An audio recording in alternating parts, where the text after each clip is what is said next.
Alright, so right now I'm going to be disking up this field, getting ready to plant tonight. This is going to be a corn and beans mix. This is already pre-worked up. We've sprayed it up. Well, actually, I don't think we ever sprayed it. We just disked it up like once or twice. And now I'm going to disk it once before we plant because it's a little bit packed down. So that's what I'm going to get to right now.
Having these extra rows of corn here will be good screening walls because this is like a really good deer trail. The deer like to come out here, and the bad thing is they can see all the way out to the road, and that's where we used to park our car down there, but we don't do that anymore, and that's just kind of unfortunate. The deer can see right down through, but hopefully these corn rows here will help screen that off.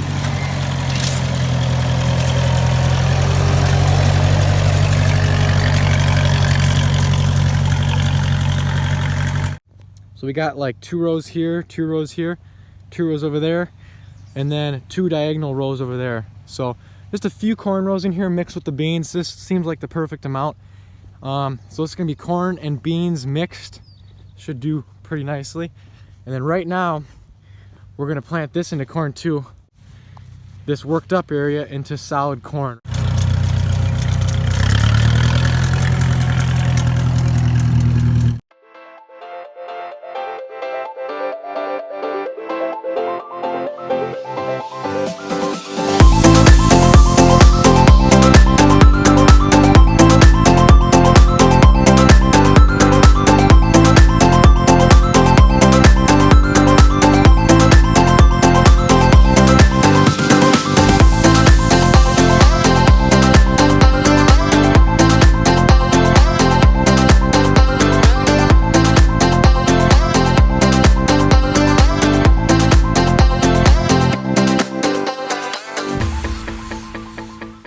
Well, as you can tell, this is very, very weedy.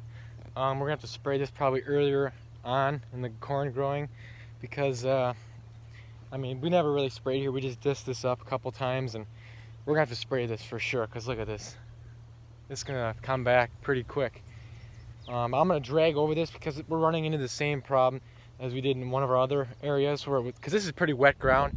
You can tell this is the farmer's field. This is where we're planting, and this wet stuff. This was all brassicas last year. That's going to be brassicas as well as probably the rest of that. We might put some later planted corn over on the other side. But anyways, this other food plot we planted today too was brassicas last year. That stuff, that was all honey hole basically, same as this. That stuff grew great right here, but like right here, I don't know if you can see it there or not, but there's 2 kernels there, and pretty much once in a while you'll see some kernels. Some of it gets packed down pretty good, but a lot of it really isn't that deep. I'm sure you'll dig around here. Right here it is. That was like an inch. So just like what I've noticed is in these wetter areas, it seems like the packer and the drill just doesn't go down as far as it should, which you think it being wetter it would, but in the drier ground it covers it up better and packs it down further for some reason. So I'm gonna drag this and I'm gonna drag this because we still have the fertile. It put the corn in deep enough, but corn can be 3 inches down, no problem. But we still got the fertilizer to cover up, and some of the loose beans I have to cover up from when I was drilling it in by hand. So I'm not gonna put that on camera, but I'll see you next time when we get some results. Back out here checking on the soybeans, and they're just popping up, looking really good.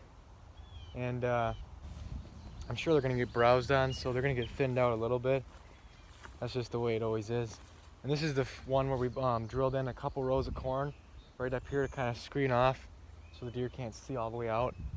Kind of screen this plot up. And right down over there is where we had the corn. I just looked at that. It's just starting to poke up. It's kind of hard to see because it's a little weedy. I actually sprayed that 2 days ago. I walked around there. I couldn't see any corn, so I sprayed that because I was pretty weedy when we planted it. And it's even weedier now, so I sprayed it off. Hopefully it'll all die off nice. The corn will come up. We'll probably have to spray that again, and obviously we're going to spray this. You can tell there's some grasses coming in here, but that'll be a ways down the road. But yeah, this plot's looking good. I'm going to be gone for a week up in Canada fishing, so I'm not going to be able to spray this plot with Explode, unlike the other one which I sprayed the other day. Hopefully it doesn't get browsed on too badly when I'm gone, but we'll see what it looks like when I come back. So yeah, that's about it, guys. See ya in another week, I guess. Well, here we are back out at the soybean food plot here. It looks really good, and I'm surprised because there was a whole week. Well, there's a little bit of browse right here, and I see a little bit of deer browse throughout the plot, but a lot less than what I was expecting. So that's why I'm going to spray this plot with Explode today. When we left about a week ago before Canada, this stuff was too small to spray with Explode. It was just poking up out of the ground. But now it's like prime deer food and prime time to spray this stuff. So I'm going to spray this with Explode today because it's just a little bit young, but I could probably spray it today. But I got other stuff to spray today too. So just want to do a quick update on this plot. I'm going to update you again probably another week or so.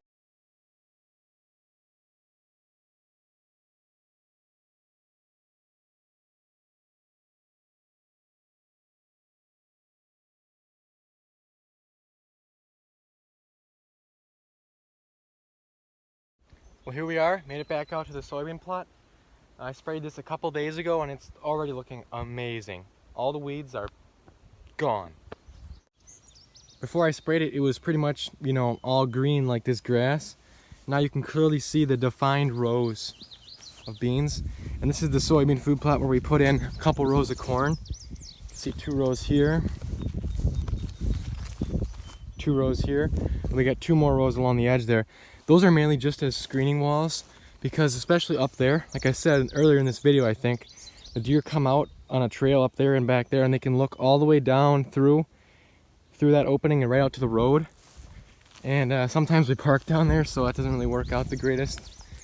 So plus it'll just add more food, you know. This corn will produce. We have like, you know, a big enough gap in there for these beans to still get plenty of sunlight too. So we're gonna have corn and beans mixed in this food plot, and we have more corn up this way, and not just here, it's, you know, right up there with the beans too. I'll show you what it looks like up that way. As you can see, these beans are just, they look amazing. This bean plot was planted like a week or so after the other bean plot. This is right where my dad shot his buck. Buck was standing right out there and we were right back here, and this is perfect because this black cherry tree, a limb blew down in the last storm. And I'm actually going to leave it here because then we can set up the ground blind right behind it where we had it when we shot his buck. So it works out perfect as a nice little, you know, screening barrier to kind of camo the blind in a little bit. But yeah, this back here, that's all gonna be brassicas and wheat and oats planted later in July here, maybe early August. But yeah, this bean plot's looking great. Here, I'll show you the rows of corn we have right up here. A couple. They're not as defined up here, but there's 2 rows right there. So beans and corn mixed together, and the corn is the screening wall. Man,